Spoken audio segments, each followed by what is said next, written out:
Front Desk, Chapter 39. Dear Jason, please give me back my pencil. For the following reasons. 1. It's mine. 2. You have so many pencils, including 2 really cool bendable ones you don't even use. 3. The pencil cost a lot of money, and I know you saw us at Macy's, but we were just looking. We do not have savings. Sincerely, Mia. I crossed out number 4 because I knew he wouldn't care. If anything, it would only make him want to keep the pencil even more, just to irritate me. Wasn't that what this was all about? The phone started ringing and I put my pencil down. It was Mr. Yao. I frowned. Now what? Tell your parents I'm going to be gone this weekend, he said. I half listened as he explained how he was taking his family to Las Vegas. I was in no mood to listen to his vacation plans.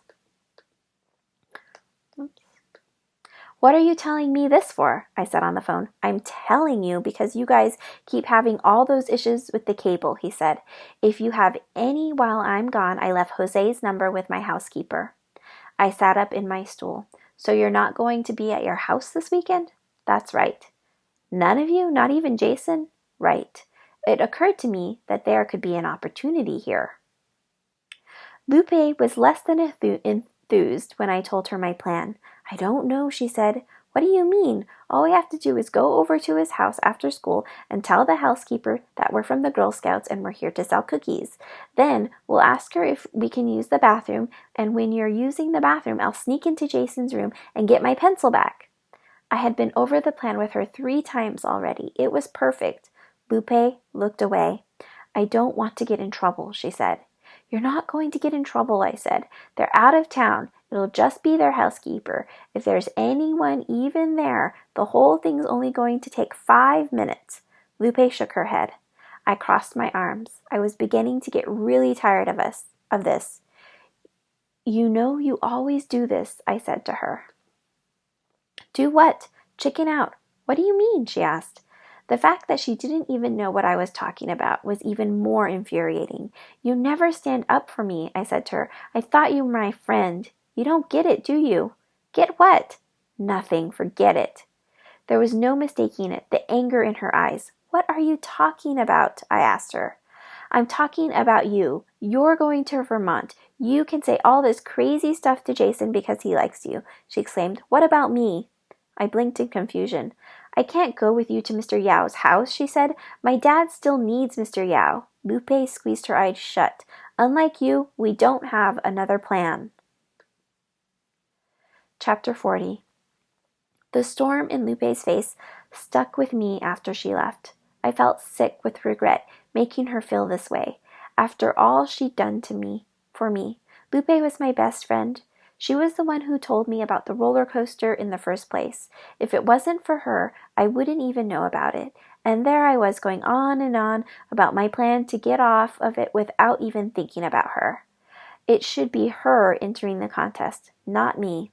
Let's face it, she had a much better chance at winning anyway. I decided to write her a letter. Dear Lupe, I'm sorry I said all those things. I completely understand if you don't want to go to Mr. Yao's house with me.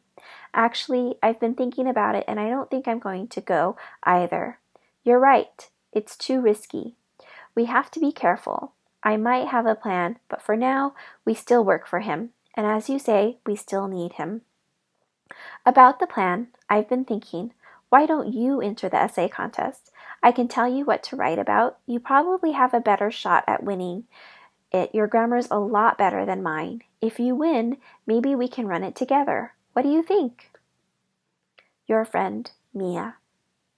The next school day, I went very early to school to put the letter on Lupe's desk. I also had something special for Jason, but it wasn't the letter I wrote him. It was something else I had picked up recently from another Chinese immigrant. When I was helping this uncle with his luggage, I had pulled too hard and got a blister on my hand. The man said he had just the thing and gave me a little vial of Chinese medicine. It felt minty and cool on my finger, but when I reached up to tuck my bangs behind my ear, my minty fingers got a little too close to my eye.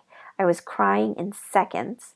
So after I set Lupe's letter down on my desk, I practically soaked Jason's pencils with the same stuff that had made me cry. Let's see him twirl these suckers now. Jason did not notice the gleam on his pencils when he sat down later that morning. He was too busy bragging about Las Vegas and all the great food he ate and the luxurious suite they stayed in. They had a pool with 3 pool slides. There was even a restaurant right smack in the... "When are you going to give me my pencil back?" I asked. I wanted to cut to the chase. I couldn't care less about his fancy pools, considering I stared at one all day. "You mean my pencil?" he shrugged. "I gave it to my dog, Wealthy. It's probably all chewed up by now." He would give it to his dog, and he would have a dog named Wealthy. Jason smirked, picked up one of his pencils, and started twirling. He twirled it a little too close to his face, and just as I predicted, the strong minty smell made his eyes water. He put the pencil down and began rubbing his eyes furiously with his menthol fingers. "Big mistake." "Oh my God, Jason's crying!" one of my classmates exclaimed. "No, I'm not," Jason insisted, blinking furiously. But it was too late. Everyone ran over and huddled next to Jason. It wasn't every day a kid in 5th grade started bawling. 4th grade maybe, but not 5th grade. We watched with wide eyes as Jason cried and cried. Sunlight flooded in through the tall glass windows, and Jason's tears glistened in the warm peach glow. I couldn't stop smiling the whole time. It was a beautiful, beautiful day.